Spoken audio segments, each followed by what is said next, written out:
Bom, nós vamos mostrar agora para quem não conhece o estado do Rio, um mapa indicando onde ficam as cidades de Petrópolis, Teresópolis e Nova Friburgo. Elas ficam a apenas 60 quilômetros do Rio de Janeiro. As três foram arrasadas pelo temporal. E o que todo mundo se pergunta é como é que essa tempestade pegou de surpresa todas as autoridades e também os moradores. Só sobrou parte de uma casa nesse trecho da encosta em Teresópolis. Segundo as contas dos moradores, havia aqui cerca de 20 residências. Tudo veio abaixo em segundos, sem chance de reação para as famílias. As cidades da região serrana do Rio foram devastadas numa catástrofe, agravada pela força impressionante com que a água desceu até o leito dos rios e principalmente pela sua própria geografia. Teresópolis, Petrópolis e Nova Friburgo fazem parte da Serra do Mar, uma cadeia de montanhas que vai do Rio Grande do Sul até o Espírito Santo. As cidades se estendem em vales, cercadas de morros e cortadas por rios. Os morros cederam em grandes avalanches de terra e os rios transbordaram, aumentando a destruição.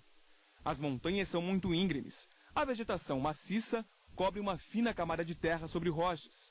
Muitas áreas são ocupadas de modo irregular, desestabilizando a formação. A água penetra e o terreno cede por falta de estrutura.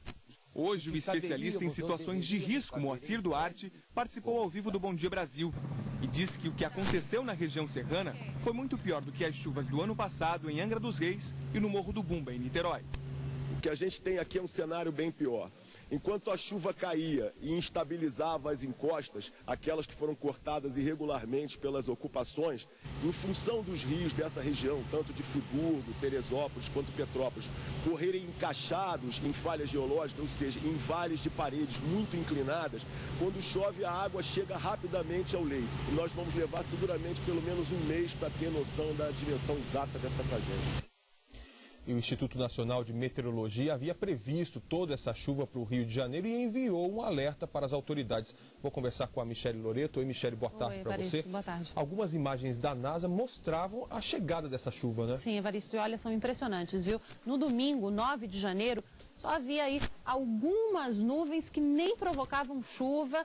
Mas aí na segunda-feira, você vê aí dia 10, a nebulosidade aumentou bastante. Na terça, quando a tempestade começou, praticamente o estado todo do Rio de Janeiro estava coberto. E essas imagens aí são de ontem, tá vendo? Ainda tinha muita nuvem, hoje ainda está assim também. Michele, o que causou esse temporal todo é uma coisa que acontece em todo o verão. Todo verão e acontece muito. Semana passada a gente teve isso em São Paulo. É que a umidade que sai da Amazônia, ela é jogada aqui para o sudeste pelos ventos. Os ventos vão jogando essa umidade para cá. E aí o que acontece, Evaristo, é como se a gente tivesse, sabe, uma estrada de nuvens. A gente fica com todas essas nuvens aqui concentradas entre a Amazônia, o centro-oeste e o sudeste. E aconteceu de chover justamente muito no Rio de Janeiro, porque essa estrada de nuvens, ela terminava justamente aqui no estado do Rio.